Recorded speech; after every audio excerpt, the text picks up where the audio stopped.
I remember the exact moment I started playing Pokémon Scarlet and Violet. It was late at night, only a few hours after release. The internet was already exploding with criticism. Every video thumbnail seemed to say the same thing. Pokémon Scarlet and Violet is broken. People were posting clips of characters clipping through the ground, distant NPCs moving at 2 frames per second, and strange graphical glitches that made the game look unfinished. Before I had even opened the game, the narrative had already been written for me. This was supposed to be a disappointment. So, when I started playing, I expected to confirm what everyone else was saying. But something unexpected happened. I kept playing, and playing, and playing. Hours slowly turned into days.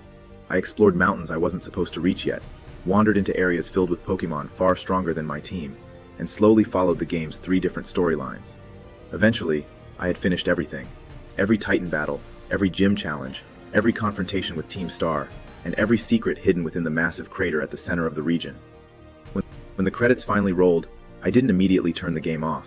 Instead, I just sat there for a moment, because despite everything the internet had told me, I had just experienced one of the most memorable Pokémon adventures I had ever played. And that realization raises an interesting question.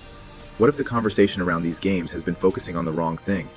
Because underneath the technical issues, Pokémon Scarlet and Violet may actually be the most ambitious and emotionally engaging Pokémon games ever made. To understand the debate around these games, it's important to acknowledge the criticism. When Scarlet and Violet launched, performance issues were immediately noticeable. Frame rates occasionally dropped, background characters sometimes moved awkwardly, and visual glitches occasionally appeared during gameplay. Within days, clips of bugs spread across the internet, shaping the public perception of the entire experience. But the problem with judging a game solely through viral clips is that those moments rarely capture the full experience of actually playing it. A game is not just the occasional glitch that appears for a few seconds. A game is the feeling of exploration, the excitement of discovering a new Pokémon, the tension of a difficult battle, and the slow unfolding of a story over dozens of hours. When Scarlet and Violet are experienced as a complete journey, rather than a collection of isolated moments, a very different picture begins to emerge. Because beneath those technical flaws is a game filled with creativity, ambition, and a genuine sense of adventure. For most of the series' history, Pokémon games followed a very controlled structure. Players moved through a carefully designed sequence of routes and towns. Progression was linear, and the order of events was rarely flexible. Even when games experimented with larger areas, the overall journey remained tightly guided. Scarlet and Violet changed that structure entirely. Shortly after the opening section of the game, the player is introduced to the region of Paldea and given a simple instruction: explore. From that moment onward, the world becomes largely open. Mountains rise in the distance, deserts stretch across the horizon, lakes hide rare Pokémon, and distant cliffs invite curiosity. Instead of following a predetermined path, players are encouraged to move freely through the world and create their own journey. For the first time in a mainline Pokémon game, exploration feels less like progressing through a series of routes and more like discovering a living world. Another significant change comes from the structure of the game's narrative. Rather than presenting a single storyline, Scarlet and Violet offer 3 distinct paths that the player can pursue simultaneously. Victory Road represents the traditional Pokémon journey, challenging gym leaders and striving to become champion. Starfall Street tells the story of Team Star, a group of rebellious students whose motivations gradually reveal a deeper emotional narrative. Path of Legends focuses on the search for giant Titan Pokémon, a journey shared with the character Arven. Each storyline explores different themes, ranging from competition and personal growth to friendship and loyalty.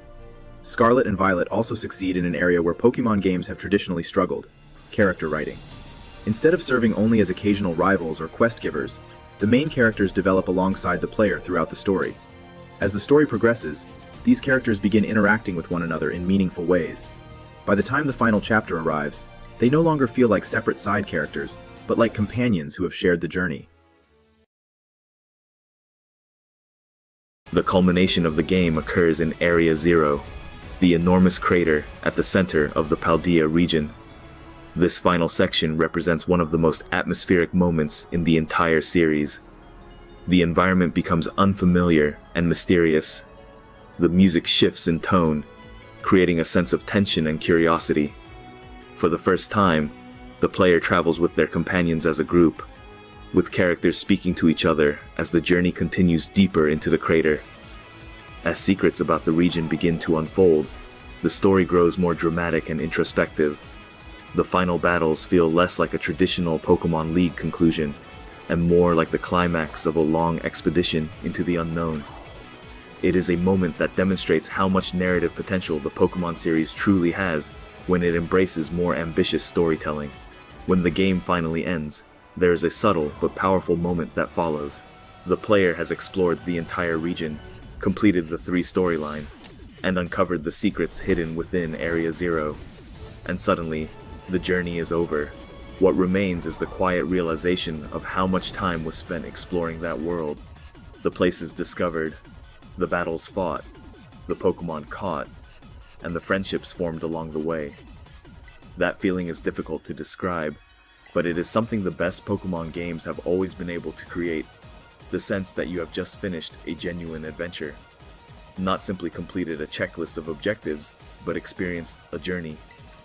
An imperfect, but meaningful evolution. Scarlet and Violet are not flawless games.